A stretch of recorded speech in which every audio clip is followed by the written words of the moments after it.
একটা অন্ধকার রাত, চারদিকে নিস্তব্ধতা।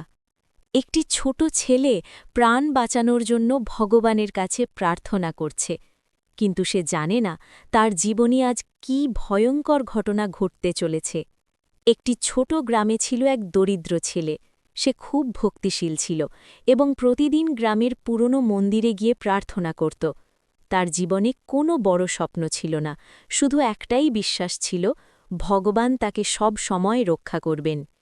একদিন সন্ধ্যার পর সে মন্দিরে যায়, কিন্তু সেদিন গ্রামটা ছিল অস্বাভাবিকভাবে শান্ত।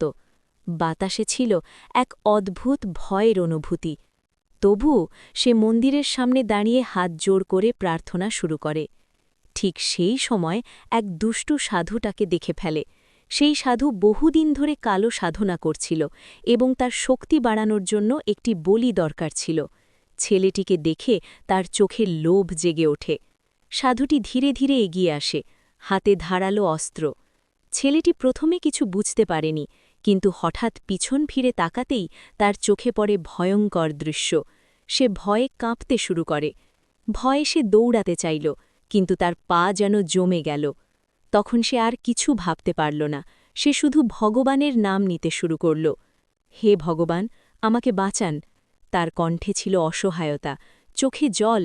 সেই মুহূর্তে মনে হচ্ছিল তার জীবন এখানেই শেষ। কিন্তু হঠাৎ চারদিকে এক অদ্ভুত আলো ছড়িয়ে পড়ল। মন্দিরের দিক থেকে আসা সেই আলো ধীরে ধীরে ছেলেটিকে ঘিরে ফেলল। বাতাস জোরে বইতে শুরু করল, গাছের পাতা কাঁপতে লাগল। সাধুটি এগোতে চাইল, কিন্তু সে আর এক পাও এগোতে পারল না। তার হাত কাঁপতে লাগল, অস্ত্র মাটিতে পড়ে গেল। সে বুঝতে পারল এই শক্তি তার চেয়ে অনেক বড়।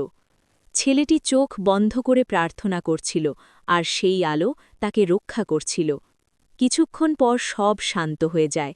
সাধুটি ভয়ে পালিয়ে যায়। ছেলেটি ধীরে ধীরে চোখ খুলে দেখে সে বেঁচে গেছে। তার চোখে জল, কিন্তু সেই জল ছিল কৃতজ্ঞতার। সে বুঝতে পারল সত্যিকারের বিশ্বাস কখনো বিফল হয় না। যে সত্যি মন থেকে ভগবানের উপর বিশ্বাস রাখে, তার জীবনে যতই বড় বিপদ আসুক, কোনো না কোনোভাবে সে রক্ষা পায়। যদি গল্পটা ভালো লেগে থাকে তাহলে ভিডিওটিকে লাইক করো, কমেন্ট করে তোমার মতামত জানাও, আর এমন আরও সুন্দর গল্প শুনতে চ্যানেলটি সাবস্ক্রাইব করে পাশে থেকো।